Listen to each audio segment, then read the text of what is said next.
Okay, hello. I'm here today with a friend of mine, Russ Pierce. Do you prefer Russ or Russell? Oh, either one is fine, Ron. Either one is fine. Just don't call me late for dinner. Well, why don't we begin by maybe you could share some of your background, where you were born and raised, and where you got your uh, formal education, what your career is, and so forth. Sure. Give you the nickel tour. I was born in Southern California in Orange County, Santa Ana, to be exact.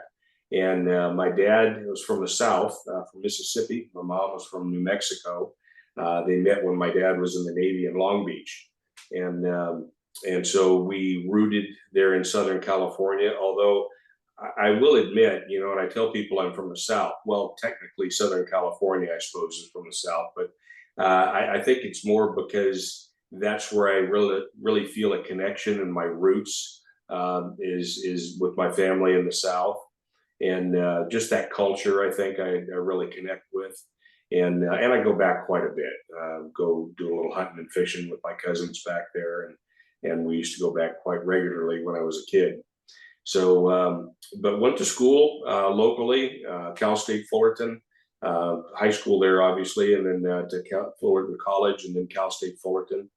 And I did not graduate, however, and that was something that I don't necessarily regret, because I feel like I got the school of hard knocks at an early age. I was right after high school. I joined my father's boat manufacturing business in Orange County, and so I was full time student at Fullerton College and then Cal State Fullerton, and also working pretty much a full time job at the same time. My dad got sick. He had had his second heart attack. First one was at age 35, so very Mm. young. Second one was about age 47, 45, I guess, and he eventually passed away. But during that time, after the second heart attack and a stroke, I had to kind of stop college and focus on the business and take over the family business. My mom and dad had divorced at that time, just about my junior year in high school, I suppose. My dad and I were extremely close, like best friends, and we spent a lot of time together, obviously, in the boat manufacturing business, and we did boat shows where we sold a lot of the boats factory direct. They were all trailerable power boats. So the recreational business is very fickle and rolls with the economy. So after my dad passed away, I ran the business for another 2 plus years, and then we were stuck with extremely high gas prices and gas shortages, high interest rates. So I ended up selling the company off in pieces. Basically, we'd What never year been. was what year was that, Russ? That would have been 19. Think about it for a second. 19 1981 is when I sold the business, and so it was a very difficult time. I did get an education that most people at my young early 20s age um, didn't get, which was how to pay off creditors, avoid filing bankruptcy, taking some of that debt on myself personally, to avoid walking away from my creditors who had kind of worked with us throughout the process.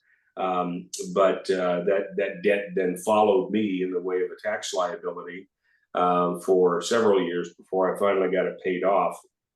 But at least I could sleep at night knowing that the creditors were all taken care of. Did you And have brothers and sisters? I did. I had a sister who's not active in the business.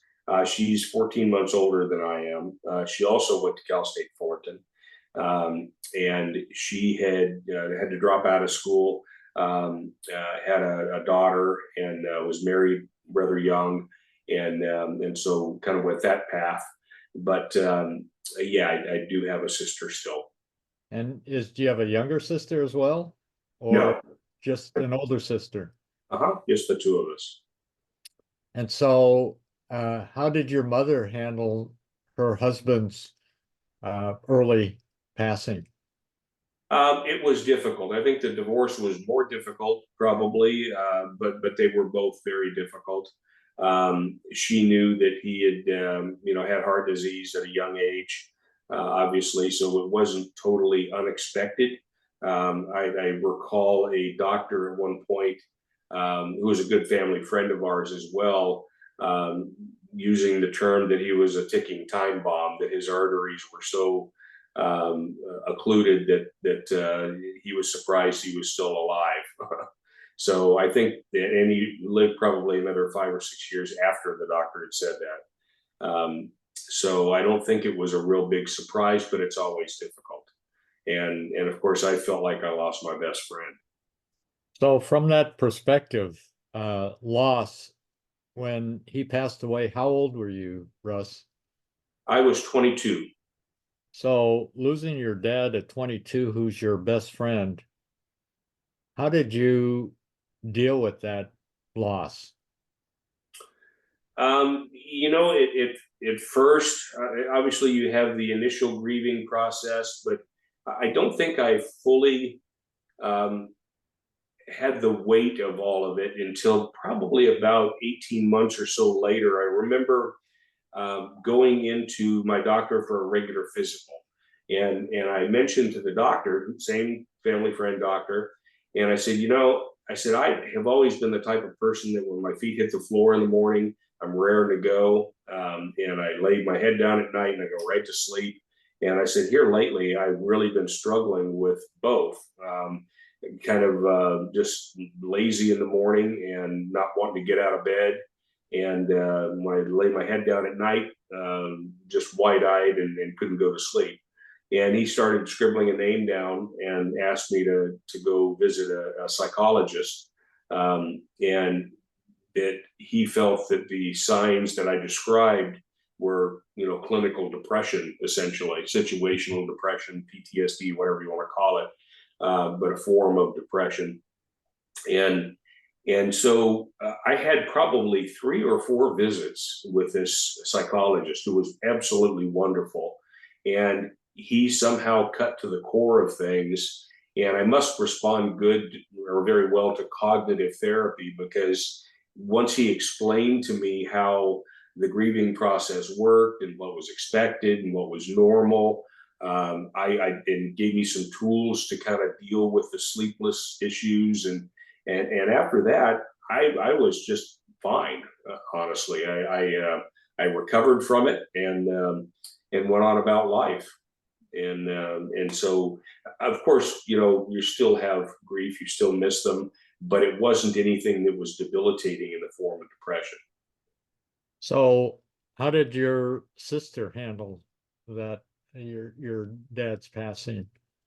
She was not as close with my dad, and this was just part of the family dynamic that she was kind of under my mom's wing as we were raised. I was more under my dad's wing. I Mm. played sports. My dad coached my football and baseball activities.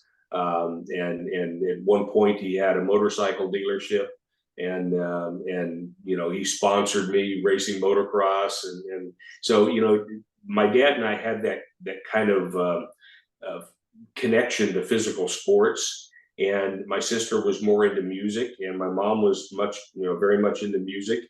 And so they kind of went their own direction with all of that. There was some crossover, of course. It's not like my dad ignored all of my sister's activities, but I think the dynamic was definitely split in the family. So, he sounds like he was quite the entrepreneur. Yeah, in fact, his joy, I think, in as an entrepreneur, and I think that's probably the right term, because to me, an entrepreneur is not someone who likes to start a business and then run it forever. They like to start a business, make it profitable, and move on, and sell it. And that was absolutely my dad. He had several businesses. He started out in the automotive repair business. He had a couple of 76 gas stations, and first 1 and 2 and then 3. and he made those all profitable, and then sold those and decided to go into the motorcycle business. That was appealing, and bought a motorcycle dealership with an opportunity that came up, and so and then after the motorcycle dealership, there was some crossover with another dealer that had both boats and motorcycles. So after selling the motorcycle dealership, he opened the boat manufacturing and direct sales plant. So that's sorry, that's fun now. So anyway, he was very entrepreneurial and very successful in starting a business, making it profitable. And then as soon as he got profitable, he'd get bored, I suppose, and then move on and start another business. So how would his entrepreneurial DNA, how has that been inherited by you?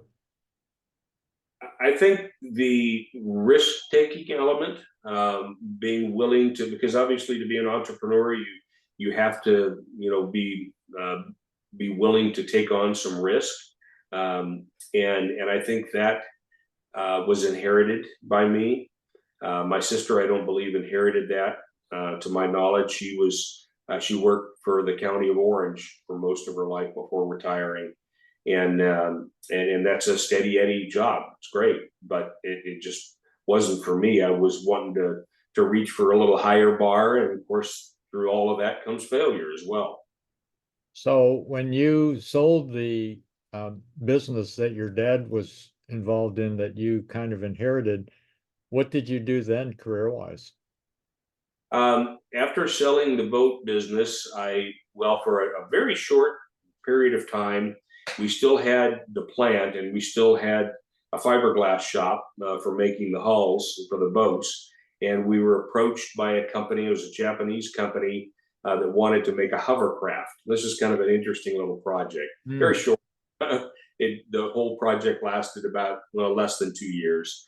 And so they wanted to build this project or this prototype hovercraft. And it was not like the big L-cats that you see the military use. It was a smaller recreational, like a 3-person hovercraft. Mm.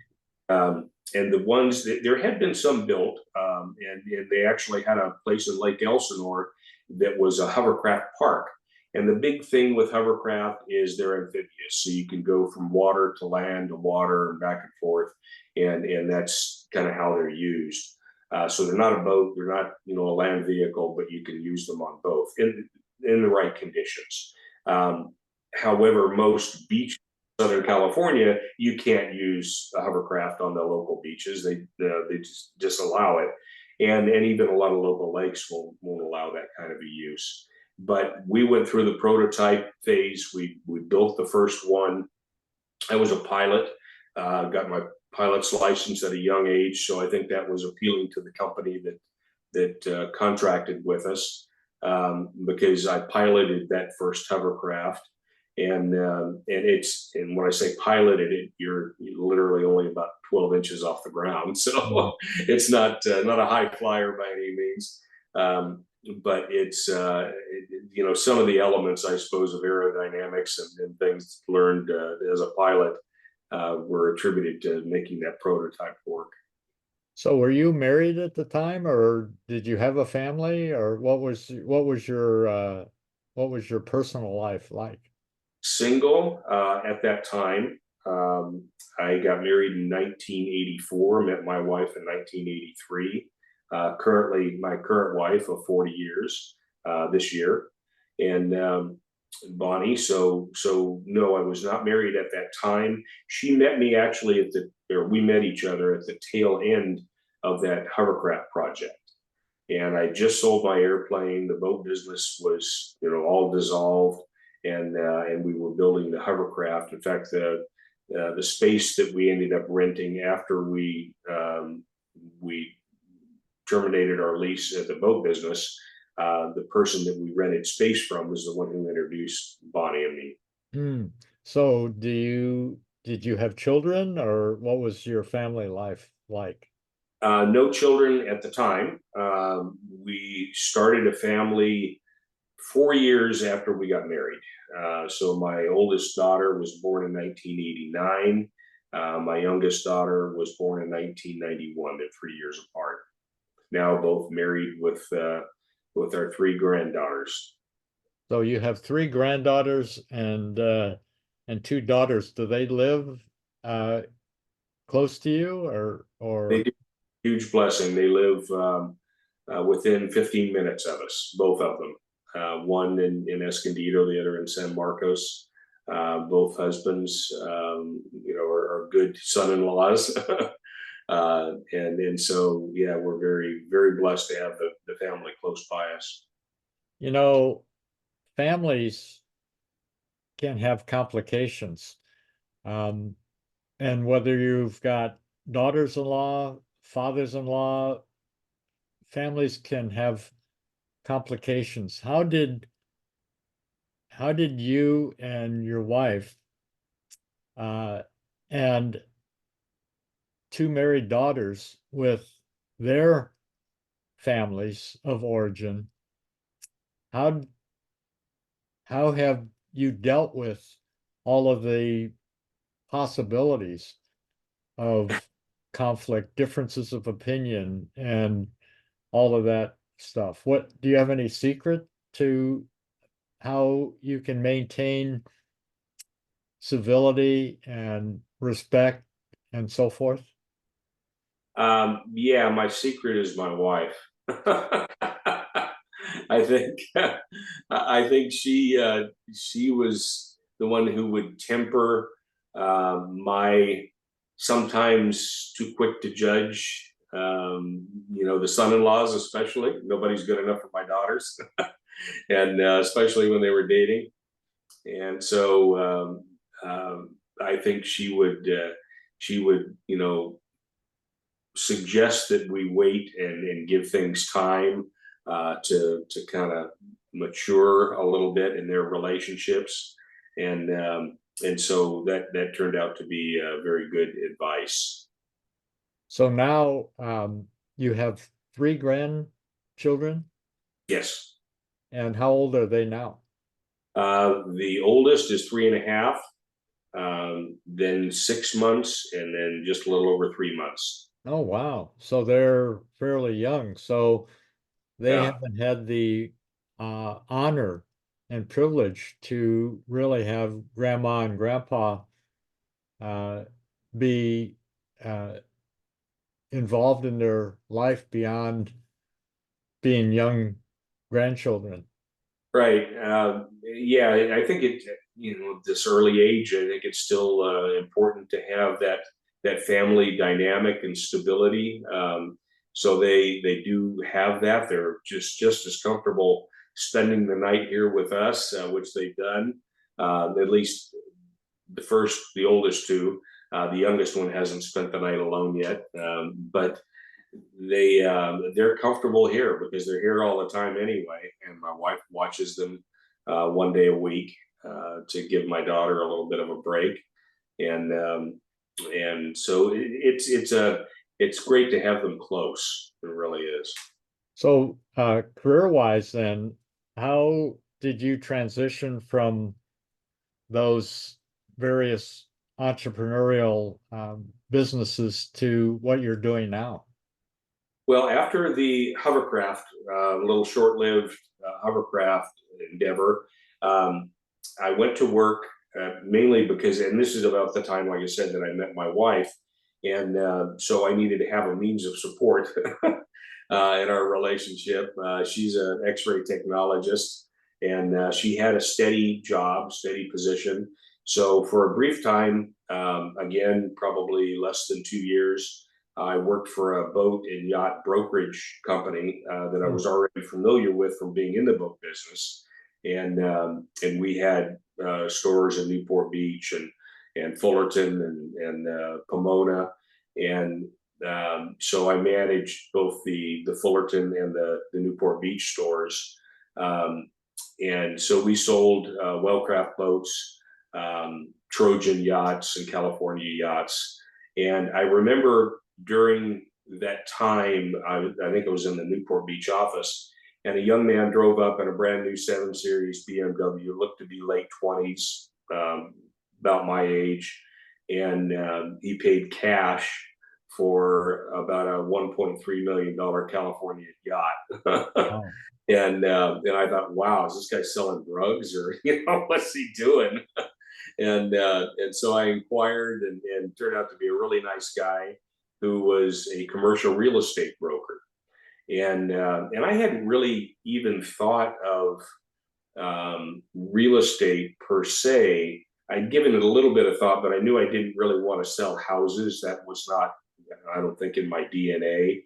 But I did like kind of business models, and using business as a way of selling and linking those two things together. And so the commercial real estate was appealing, and not only from a possibility of income standpoint, but the entry price for commercial real estate brokers is time. And with my wife having a steady job, we got rid of a lot of our debt. So I had the ability to go 2 to 3 years, and we'd planned this to kind of minimize our debt. Uh, but I had the ability to go 2 to 3 years with no income. We had some savings as well, and that I figured that would be my entry into the commercial real estate brokerage business. So I interviewed. what year was that, Russ? That was in 1984 as well, the same year I got married. 1984 in the commercial. So what was the market like during those initial 2, 3 years? Were It you was, brokerage? yeah, in commercial brokerage. I interviewed with several firms, linked up with a firm that I had what they call a runnership program, where I had a small stipend of $1,000 a month, which wasn't a whole lot to live on, but it was enough for me. And I got into it, and it was actually a fairly soft market. I wouldn't say it was a full bear or a full bull market. It was somewhere in between, but on the softer side. But I was successful early on, and had a few deals close in the first year. And they say, and I always told brokers after I was managing a brokerage firm later on, that you ideally are on kind of a doubling curve, to where if you make $40,000 your first year, it's $80,000 your second year, 160 after that. And of course, that doubling curve does taper off after a while. But if you're really working hard at it, you should be able to achieve that kind of an escalation in your gross income. And I was able to do that, and be very successful doing industrial real estate brokerage.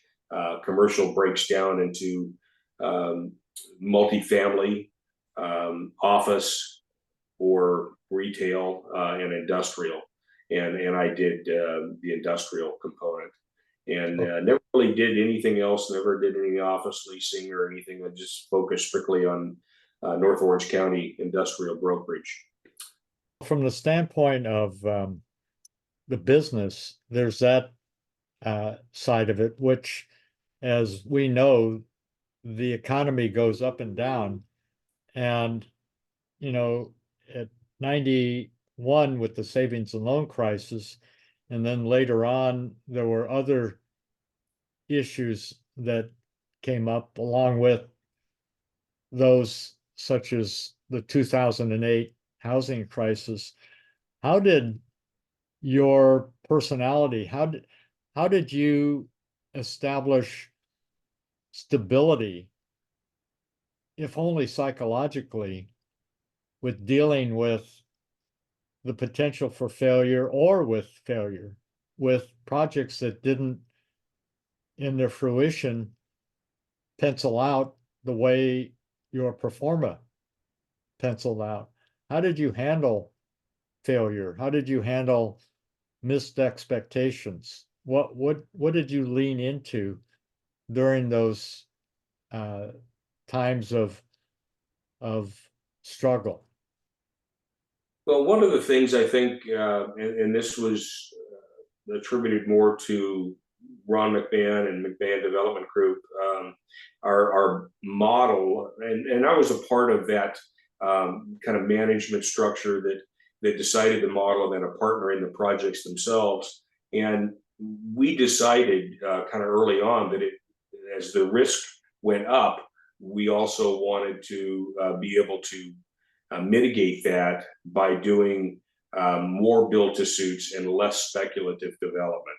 The build-to-suits, and especially with credit tenants, we had FedEx was one of our flagship clients.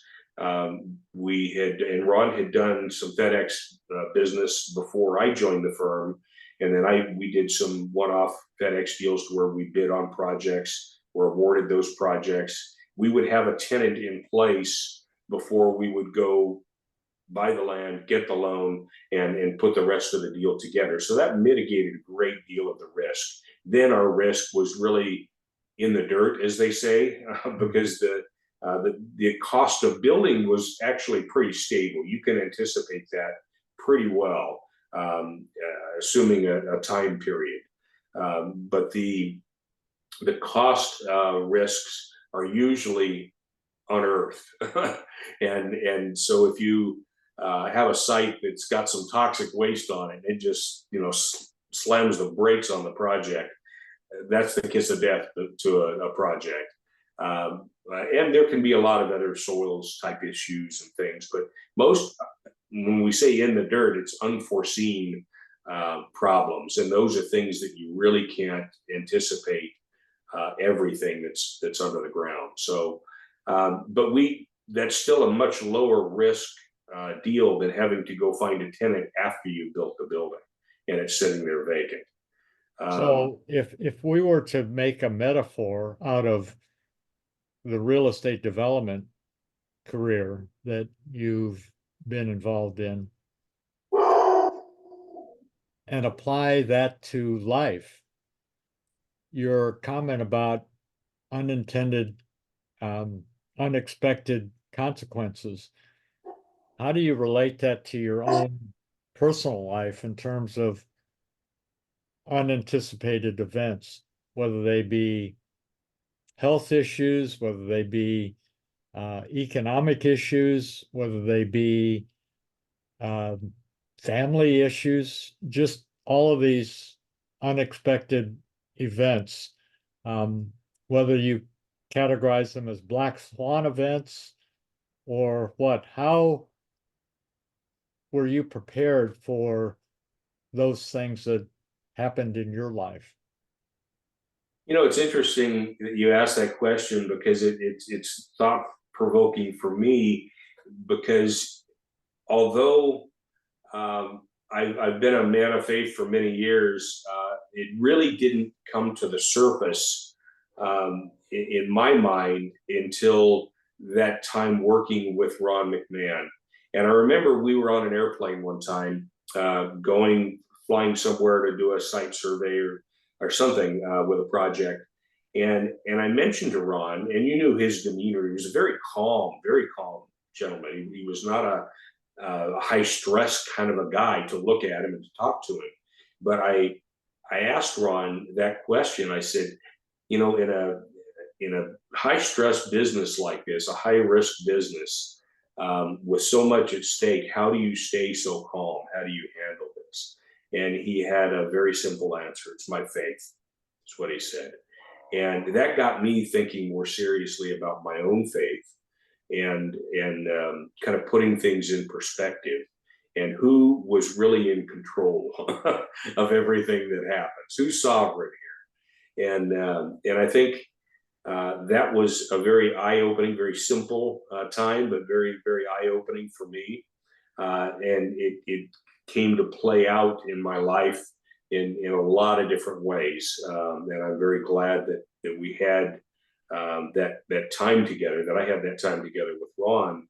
And I think God used him to speak into my life something that was missing, which was strengthening my faith. You want to talk about the challenges that you were to confront, that you were able to lean into your faith? Sure. Well, first of all, in the development business, quite honestly, we had a good run. We had a very good run in the development business, and we ended up being a master developer for FedEx. We were asked to propose on doing, um, and they wanted one on each side of the Mississippi River, essentially, an East Coast and a West Coast developer that would do a big book of business for the Express division in FedEx. And we were doing FedEx Grounds as well. That was a different real estate department, same parent company, but different real estate department. But we had built both FedEx's and FedEx Grounds. And so we were asked to propose on this master developer program in which they would award one for the East Coast, one for the West. We were awarded the one for the West Coast. And we, I think, built about a dozen, maybe 13 during a 4-year period. They were 2-year contracts that they renewed after the first year. And we had fixed rates of return on those contracts. In other words, the rate of return stipulated their lease rate based on a total project cost. And I believe at the time it was probably 9%. Well, cap rates were much lower than that. and as the cap rate market is those buildings started becoming the darlings out there, even though they were 10-year leases, which in that world is relatively short, they were specialized enough to where they almost always renewed their leases. So they became very popular. And I think they had some, what we call cocktail value, that the owners of these buildings would say, yeah, that's that FedEx building over there that I own that. Yeah, right. And so I think it was something that people wanted to buy. And so we had a good commodity. Our cap rates were anywhere from 5.5 to 6.5 with a 9% return on cost. So our arbitrage was that difference between 6 and 9%. And obviously, if it goes the other direction, if the cap rates start climbing, it squeezes that margin down. But for the 4 years that we were doing that, it was quite profitable. So we were very successful doing those. Towards the end of that, I made a decision to leave McMahon Development Group, and this was kind of based on, even though Ron and I were very good friends and have remained up until his passing good friends. It was again that entrepreneurial call, I think, was whispering to me again. And another mutual friend of ours, Don Oliphant, he and I were duck hunting one time and setting in a duck blind. And he said, "So, Russell, why aren't you out on your own doing this? Why are you still at McMahon Development Group?" He said, "I can fund some of your projects, and you can go out on your own, and we'll just do deals together." And that got me thinking, and kind of tickled my entrepreneurial spirit again. And so I ended up leaving McMahon Development Group and going out on my own. That would have been about 1999, I believe. Maybe it was right after the millennium. 2000. Yeah, 2000. Because I was at McMahon Development Group for about 10 years. So it had to have been after that. It was after 2000. But in any event, I went out on my own, and lo and behold, as soon as I made the decision to go out on my own, and at the same time, we were building a house in Santa Luz, just south of Rancho Santa Fe, and it was a house that was a lot bigger than what we needed, and but it was always something I wanted to do, is build my dream home, and or our dream home. And so we embarked on that, bought the land, we're halfway under construction. And again, I'd left McMahon Development Group, so I was out on my own. We had a project that Don and I were doing that looked like it was going to be fruitful and provide the income. So we embarked on this home building project, and I think we were up and framed about the time that I was diagnosed with my first cancer. And so that was interesting because it put a burden on my wife. I was kind of the master designer, if you will, of that project. And although we had an architect and an engineer and that sort of thing, I kind of laid it out on the lot how we wanted it, and I kind of did all of the hired the contractor and did most of the legwork on it. My wife never intended to get as involved in that as she ended up having to be.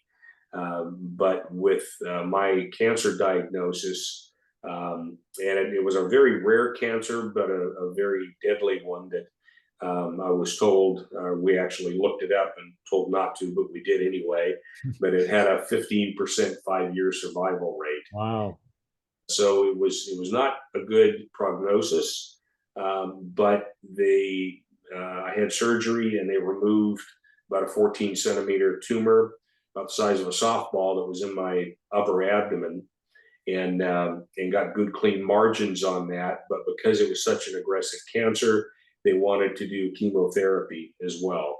So I went through about 4 months of chemotherapy, 5 months actually of chemotherapy, and was inpatient 1 week a month in round terms, for that time period. So I was kind of out of commission for at least 1 week out of a month, and then very sick after that. So anyway, that was obviously a rock you back on your heels kind of a diagnosis.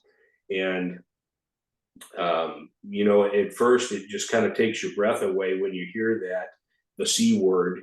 And again, my faith had been growing through that. We had been very involved with the local church that we're still involved with to this day. And I was a deacon in the church, and so we were very active, and that was extremely helpful during that time period. And just our faith being strong, and my wife and I both knew that that's something that we would have to rely on through all of that. That this was something in God's hands. It was too big for us, and we just had to submit it to prayer, and we did.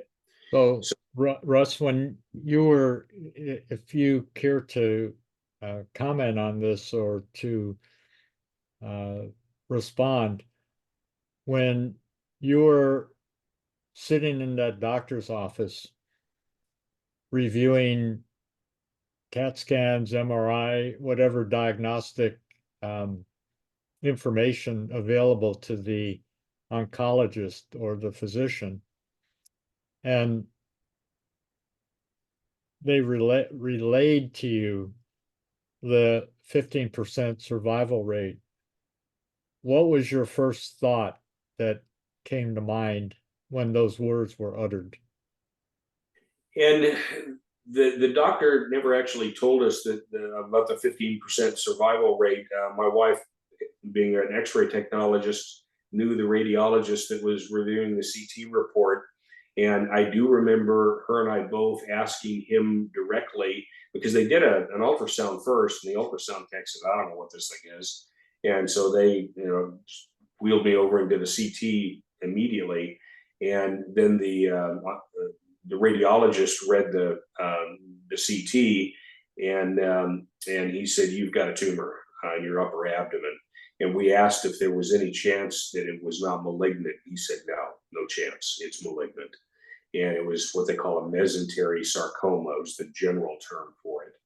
And but then we found out later, after the surgery, actually, what it was. We knew it was a mass. They knew it had to come out of there. They knew it was malignant. So they did the surgery. I was out of the hospital in, I don't know, 5-7 days, something like that. And we finally got the pathology report back, because they didn't know locally. It was at Scripps Green, and they didn't know what kind of a cancer it was. They'd never seen it before. So they ended up shipping it all the way to Sloan Memorial Kettering in New York.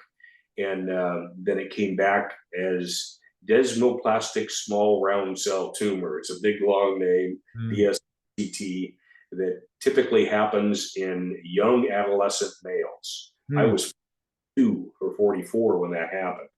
And so it was very unusual for someone my age to even get. But that's when we looked up on the internet, and we had a friend that was a radiologist as well, and I think he was, he was confirming. He said, "This is not good." He said, "That's not a good pathology report. That's not one you want." And so, that's when we kind of started doing our own research and finding out that it was a low probability rate. But back to my faith and our faith, we knew that God's plan was God's plan, and with or without percentages. In other words, notwithstanding percentages, it's all in His timing, not percentages and estimations and that sort of thing. So, as it turns out, that was exactly right, because here I am today, almost 20 years later. So that self-diagnosis, it sounds like after you got the results back and were told certain things and so forth, your faith is there. How did you incorporate that faith? Because for the person that doesn't have faith, there'd be perhaps another reaction. But with faith, you had the reaction it sounds like you had. Is it possible to recount those thoughts, whether they came out of your subconscious, unconscious to your conscious? How did you incorporate that reality to give you hope to carry on? It's that's that's a good question, and yes, I do recall a lot of those thoughts vividly. I recall the first wave of when the radiologist told us, and it finally hit us, and we were walking out to the parking lot, and my wife and I just sat in the car and bawled. And I think that was the first wave of it, and then after that, I think we started focusing more on God's sovereignty and the fact that percentage of survival rate meant nothing. Percentages mean nothing in terms of God's plan. And my case was unique, and He's going to deal with me how He's going to deal with me. And I think we started focusing more on that, and that's what gave us the hope to get us through it. And I remember very well, and it's in hindsight, it's a very funny story. We were at church after worship service, and a guy that I knew very well came up to me and he said, "Russ, how you doing, really?" He said, with this diagnosis. And I said, "Tom," I said, "to be quite honest with you," I said, I'm okay with my own mortality, but I really am struggling with leaving my wife widowed and my children fatherless. At the time, my kids were middle school and high school, and his response to that was what was in hindsight very funny. He said, "Russ, that's really arrogant of you." And I said, "Excuse me?" And he said, "To think that God's got a plan for your life, but He doesn't have a plan for your wife and kids, and that you're the only one that can take care of them, is rather arrogant of you. You need to trust in both." Mm, And that really kind of set me on a new course mm. of trusting and where I put my faith, and and also what to do with it if I survived it all, how I was to deal with it, because the question, I believe, is not why me, Lord, why are you doing this to me? The question is, what are you teaching me here, Lord? What can I do with this? And I think if you rephrase the question, it gives you a new purpose in life. And I think I may have shared this with you before, and it actually relates to the second cancer. But I can go into that a little bit. But 2 Corinthians 3:1 it talks about the God of all comfort, and rather than butcher it, I'll tell you what it says.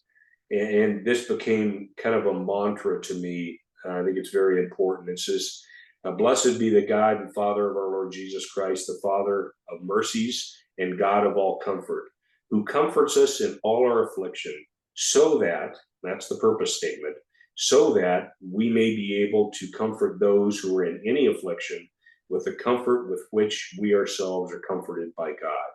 For we share abundantly in Christ's sufferings, so through Christ we share abundantly in comfort too." So that gave me comfort, and it gave me a purpose, and I think that was ended up being that, and "to live as Christ, but to die as gain" became two of my favorite verses, because I started realizing that, I'm okay either way. If I'm called home due to this cancer, or for any reason for that matter, I'm okay, and so is my family. So you leaned into your faith at that particular point in time. Can you even imagine, or said another way, what kind of advice would you give another person that was looking at the same issues that you were looking at, that didn't have a faith? How would you present that, and would they be open to it? It's kind of a strange question, perhaps, but to even imagine not having faith or talking to a person that didn't have faith, Yeah. what would you say? What kind of, I don't know, advice doesn't somehow fit, but how would you interact with that person? I would suggest that they would be open to it, that they have to find peace somewhere in their lives. I think some people go through life in constant torment, because they haven't found that sense of peace and that sense of comfort that this passage was talking about. And I think that's what gave me a tremendous amount of strength to go through it. It actually strengthened my faith, having gone through those afflictions. And I honestly felt like I was walking the Christian walk already, but this felt like God putting his arm around me and drawing me in closer to walk closer with him. And that was a very powerful feeling, that he was there. I wasn't alone through the process, and that we were going to get through it together, no matter what the outcome. And I think you have to think of it in those terms, no matter what the outcome. Because if you think of it in terms of a pre-programmed outcome that you have in your own mind, you're setting yourself up for failure and for disappointment usually. So Well, if you trust in God's sovereignty rather than your own, I think you're less prone to be disappointed. what it sounds like you're talking about is the Stockdale paradox. I don't know if you're familiar with the Stockdale paradox, Yeah, but it's the paradox of facing reality and yet maintaining hope that God's plan is going to play out. So it sounds like, in a way, that you were prepared for either result, and then you have the second cancer. How many years after the first, when you were 44, did the second cancer diagnosis come about? I believe it was 7 years, and it turns out that one of the adjuvant chemotherapy drugs that I had with the first cancer is known to, in some cases, relatively low percentage, but in some cases, actually cause this form of leukemia that I had in the second cancer. And of course, I don't, fault the doctors or anybody for. I mean, the first cancer, my life was saved through all of that, and it was over and done with. But one of the chemotherapy, of course, chemotherapy is poison essentially, and it caused damage to my bone marrow. And so I ended up through the second cancer. It was called CMML, or chronic myelomonocytic leukemia, Mm. and and through that, and with that diagnosis, and I honestly felt fine. I was, I don't remember why it had a particular blood test that got flagged for something, and one of the doctors said we need to check this out a little more. But I felt fine. I didn't have any symptoms. But through that process of checking it out, turns out I had this CMML, and they had to scurry around and try to find a donor. They looked first to my sister, who was a full blood sibling, and that's the first place they looked.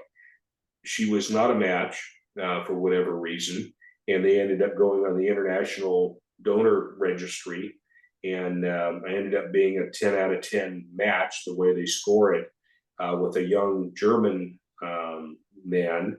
And I always like to tell this, because if people are not familiar with how bone marrow transplants are done, this obviously was life-saving for me, but it's not mandatory that people be on that registry.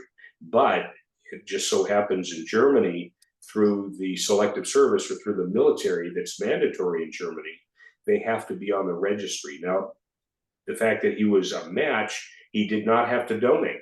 They just have to be in the registry. But it turns out he was asked to donate, and he said sure. And of course, all of it has to stay anonymous for, I believe it's 3 years or 4 years after the transplant. But anyway, he agreed to donate. It's a relatively simple process for the donor.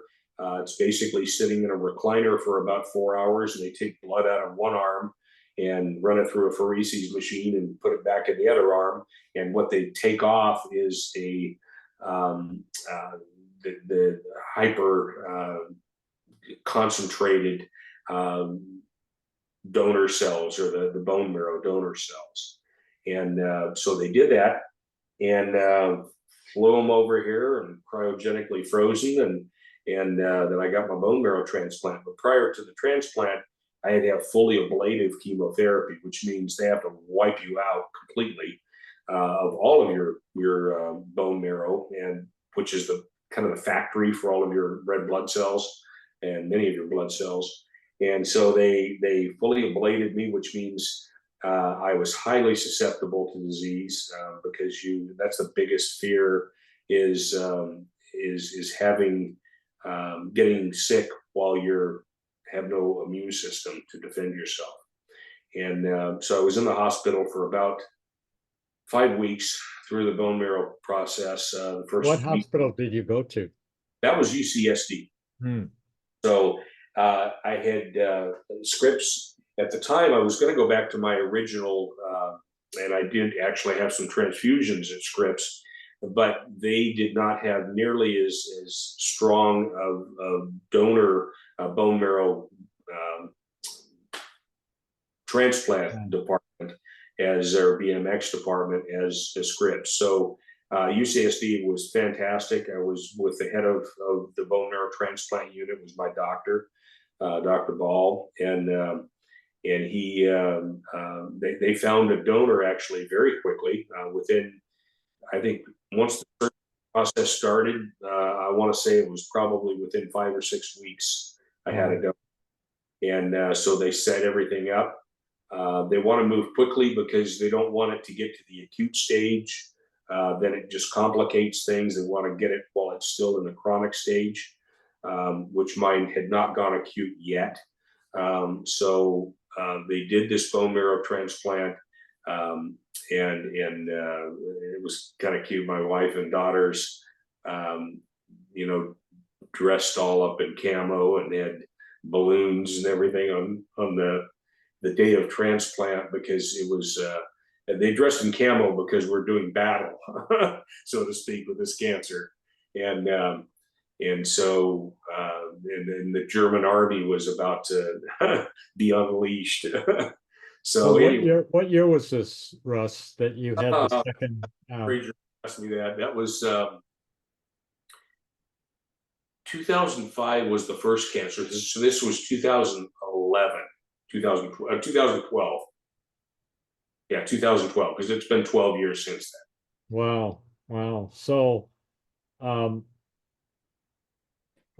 is there a difference between a bone marrow transplant and a stem cell transplant? Are they one of the same? What's the No, difference? that's above my pay grade. I think they're similar, and in reference to different things. There might be technical differences between them, but they are bone marrow is basically stem cells, I believe. So 2012 was, which is, what is that, 12 years ago? Yeah. That's, there must have been some statistical uh, take as to whether the whether your body was going to reject it or not. Uh, where you, Yeah. it's an academic question in a way, but were you again prepared for no matter whether it was going to be accepted or rejected? Were you in that confident place of dealing with that paradox? Um, Dealing with it, yes. Confident that I would come out of it alive, not necessarily, because it varies widely as to the success of it, depending on your underlying health. If there's other complications that go along with that, there's what's called graft versus host disease, and they want you to actually get a little bit of that, because that tells you that the donor cells are in there and working. But basically, what happens, and I love the way my oncologist put it. He said, and he knew my donor was German, and so he said, basically, we've got the German army in you now, and we've given them guns, but without any bullets. And we're going to slowly start giving them bullets. And what he meant by that was, we've got you so loaded up on anti-rejection drugs and high dose prednisone and that sort of thing that there's really, your immune system is protected, and so in that sense, they didn't have any bullets in their guns yet, because they don't want those donor cells to come in and start shooting the place up, and indiscriminately destroying other organs and tissues and that sort of thing. So, but they do want you to have a little bit of that graft versus host disease, which he was referring to. And I had some of the skin in the groin area and the mouth. I had an attack on my kidneys. My creatinine went crazy for a while, and I almost had to go on dialysis. And there was a few other attacks that happened. I've got chronic dry eye as a result of that. So there were a few things that those graft cells kind of wreak havoc on, but all in all, they didn't wreak havoc on the critical things, and so they were slowly able to wean me off of the anti-rejection drugs and the prednisone. But I think my attitude through all of that, which I think was your core question, was, we're along for the ride, and we're gonna see what God's gonna do here. But again, I think if you have a high level of trust in God's sovereignty, I think our faith was even strengthened more through the second cancer than it was the first. And in fact, had been a deacon in the church, and I remember it, and I think this was by suggestion, but it turned out worked real well because I had a lot of studying to do. I started feeling like, well, I might not be able to do some of the diaconal duties, the physical things that I had done in the church before. But I can always pick up the phone and encourage someone. I can always pray for somebody, and that was more of an elder role in our denomination, a ruling elder role. So I started, just diving into the God's word and studying and spending a lot of time with our pastor and a couple of our interns at church that were also going through seminary and studying, and just kind of devoted myself to that partially as a distraction, to be quite honest with you. I think it took my mind off of my idle time that I was sitting in the hospital and in recovery, and so and even out of the hospital. So I spent a lot of time studying. Eventually sat and was ordained as an elder shortly thereafter. But all of that to say, I think it strengthened my faith even more, and it gave me an even higher purpose, and it gave me a story to tell, if you will. And I remember sitting in the infusion center, and you're in the infusion center for months after a bone marrow transplant, and it goes from 5 days a week as an outpatient, to maybe it's 3 days a week, and then 2 days a week, and then one day, and then maybe back to five because you've got a problem. And so it varies widely as to how much time you spend in there, but it was a lot. And I thought, I've got a captive audience here. I've got, people around me that may be going through the same thing, and nurses and, caregivers that I could talk to and give my testimony to. And I did. I used that. I wasn't, banging anybody over the head with a Bible and proselytizing that way, but I was certainly willing to share my faith, and I was bold about So it. And from the standpoint of the 12 years, the next 12 years, have you had an opportunity, or is it allowable to thank your German donor or yeah, to it communicate was, with as him? a matter of fact.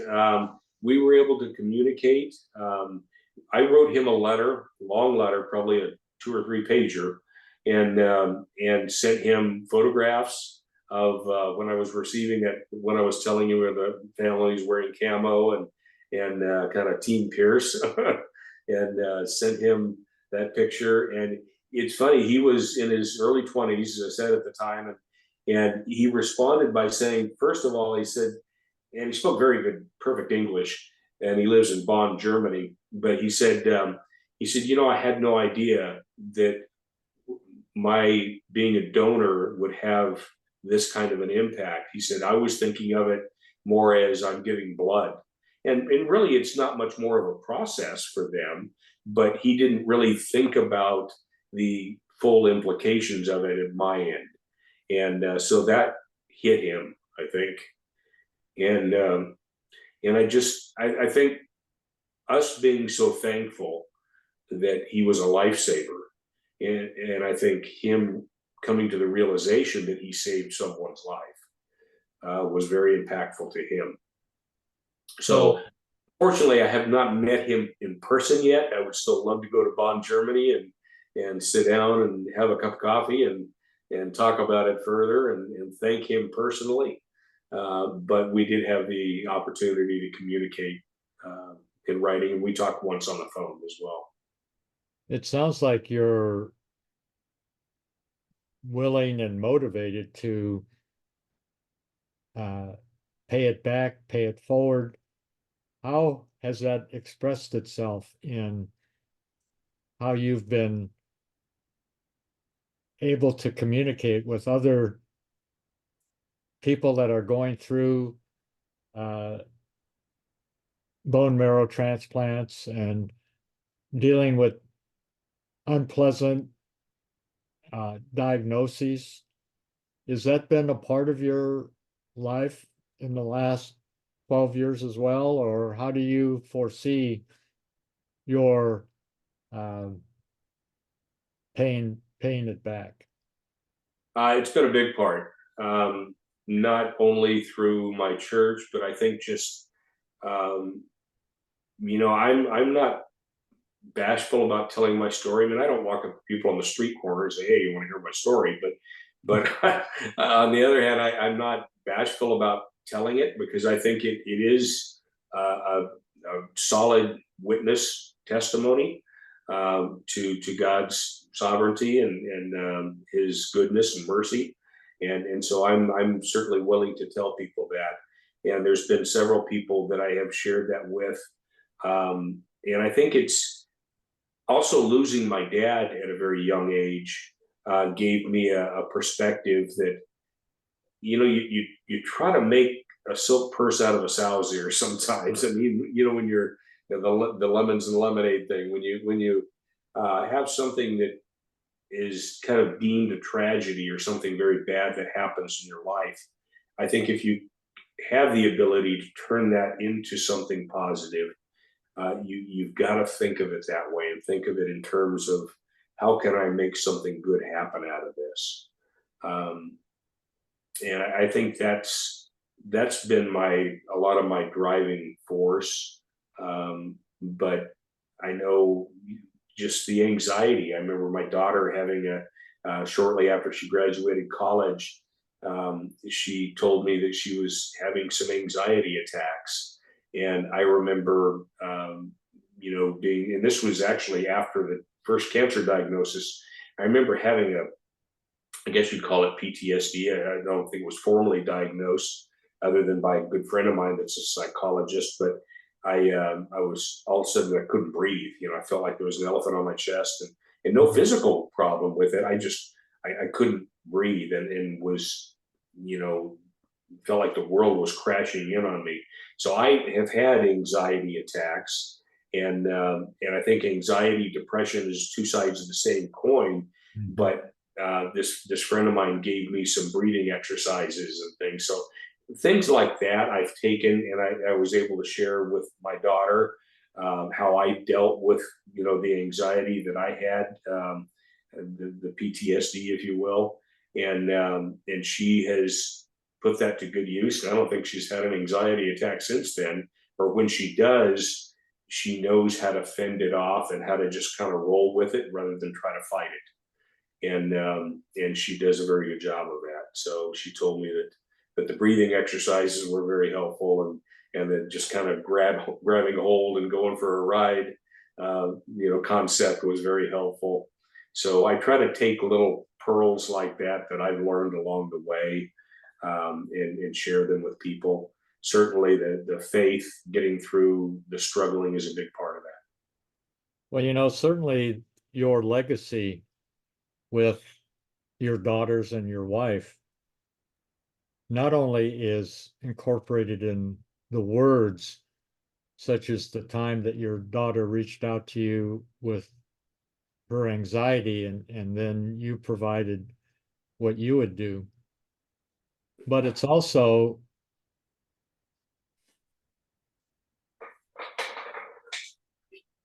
it goes beyond words. It's really actions.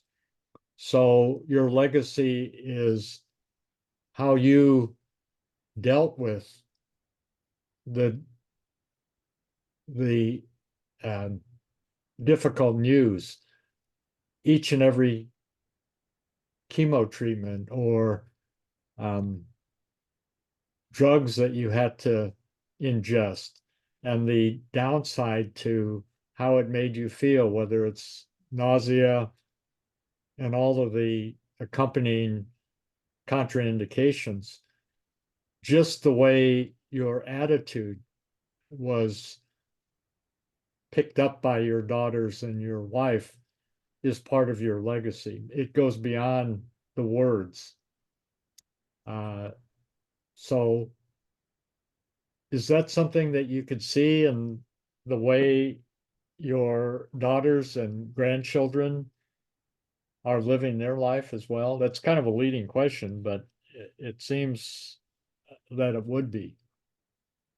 Yeah, and it's honestly, it's not just me, Ron. It's my wife was extremely instrumental in in how I responded to these struggles, and especially when it comes to the career part of the struggles in my life, Mhm. uh, and her attitude in those, and even though there's been more successes than there have been failures, there's been a lot of failures, and so the time at Grubb and Ellis didn't really end all that well. I mean, that it just wasn't.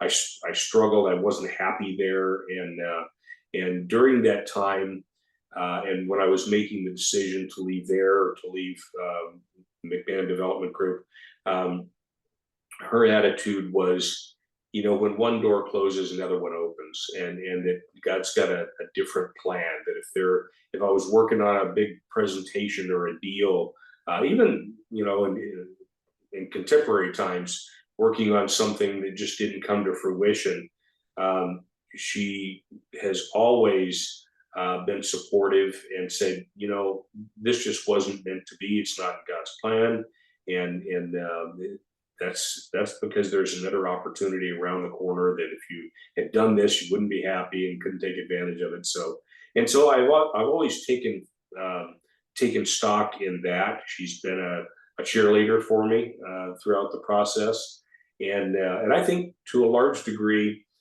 the family goes through cancer, not the individual. It's something that affects everyone.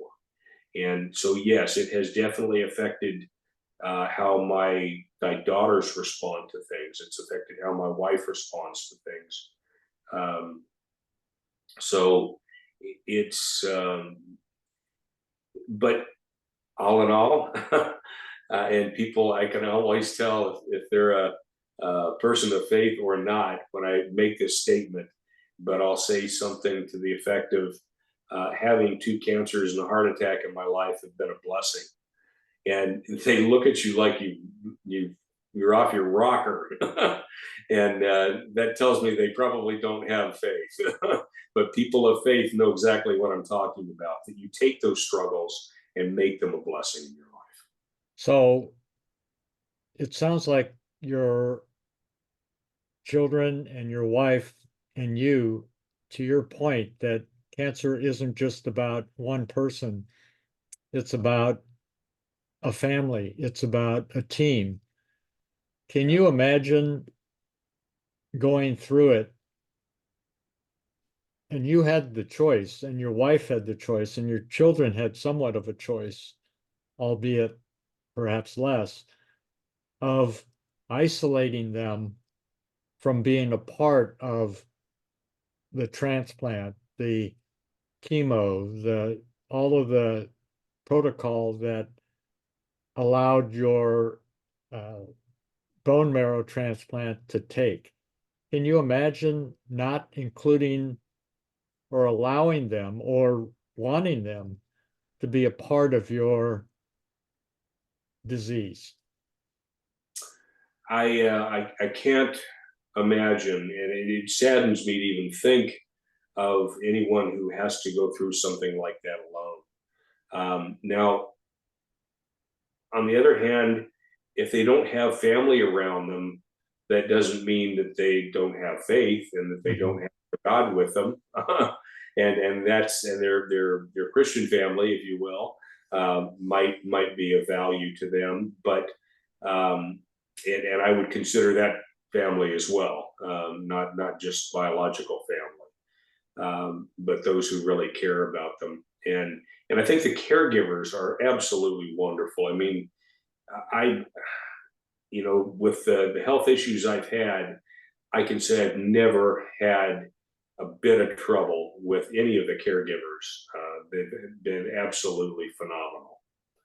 Let And me let me just mention this one thing because what strikes me is the person that you spoke with that said, "Boy, you're really arrogant." Um, there's to a person that would see their disease as only affecting them and not wanting to include their wife and um, children in the dealing and the and the issues of dealing with the disease, would you say that that's arrogant as well? Yeah, I don't know if arrogance is the right word or selfish. Selfish? Yeah, to exclude them because they care about. I mean, they care about you, and I know a lot of people.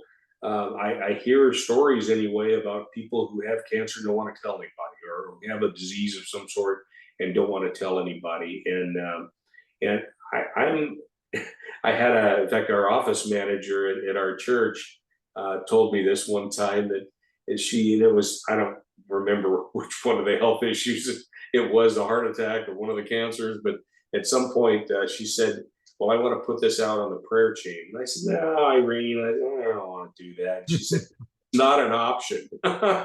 She said, we are called to invite people to pray with us. And she said, that's not an option. You are, it is going out on the prayer chain. So I acquiesced. Well, let me close with this uh, statement and perhaps question. I mentioned to you before we started about the saying that blessed are those that plant seeds for trees under whose shade they'll never sit. This conversation is kind of a time capsule, and perhaps at some point in time, 50 years, 70 years from now, there'll be other Pierces as a part of your legacy. Is there any message that you might want to give to those future generations about who was Russ Pierce and who was his children and who was his wife? Is there any message you would want to give to those future generations? My wife and I have talked about that, in terms of legacy, and I think what it really boils down to, Ron, for me, I mean, I could say that somewhat cliche, well done, good and faithful servant. I mean, I want to be known as a man of God, a man of faith. But I think more than that, um, we had always said that we wanted to be used as instruments in God's hand. We can't change hearts, but we wanted to be used as instruments in God's hands to point our children and others to Christ, and by our testimony and our witness. And I think that would be our greatest desire still today, is that their faith is strong enough that they look at the strength of my faith, and I think what gives me comfort beyond the grave for me is to have my loved ones, my wife and daughters, assuming I go before them, um, have them know with absolute certainty where I am, and in my passing, that I'm with Jesus. And I don't think there's anything else really than that in terms of a legacy. If they know where I am, then I know their faith is strong. So I think that's probably our greatest desire, and I share that with my wife. Russ, that's a great message and a great um, place that we can stop. So thank you so much for your sharing your uh, career path, your faith journey, your perspective about how you've dealt with suffering, and the message that cancer or really anything that happens to a person doesn't happen in isolation, in solitude. It happens together. And your legacy is giving that message to all those that are going through issues or will go through issues. So thank you very much for your transparency and your vulnerability, Russ. Ron, you're a good friend, and I really appreciate this interview and the opportunity to do, as you say, a time capsule. I think who knows, as you said, under seeds planted, who knows what shade it's going to cast. So and that part doesn't really matter. I think what matters is that people find that sense of peace somehow, some way, and call that their life. Russ, thank you very much. I'm going to hit pause now and we'll continue to talk. Handshake.